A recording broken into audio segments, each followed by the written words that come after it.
Hi, my name is Aditya. You would probably know me for the bond that I share with my bike. Yes, I am a biker.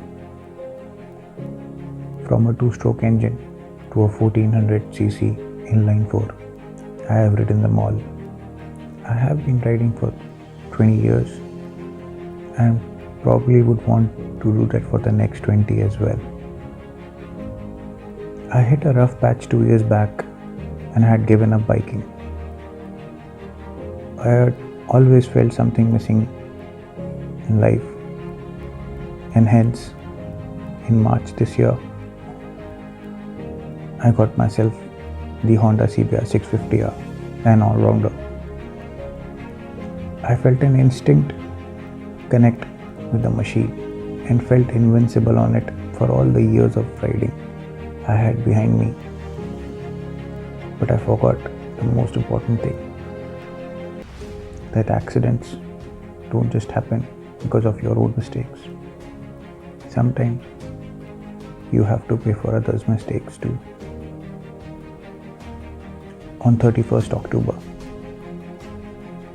I was riding at a very nominal speed when a car came and hit me head on.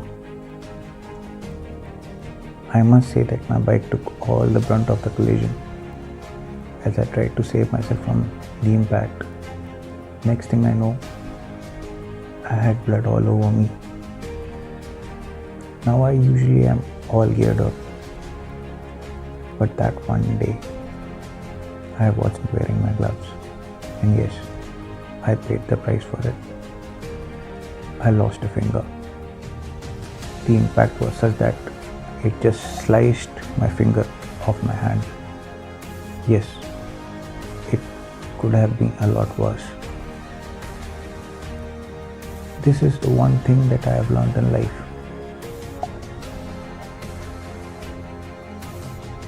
Never bow down.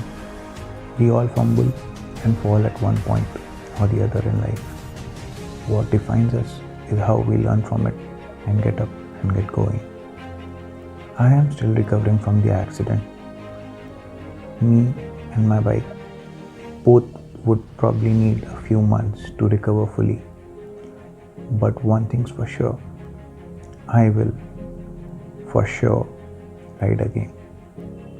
Until next time, ride safe, ride responsibly.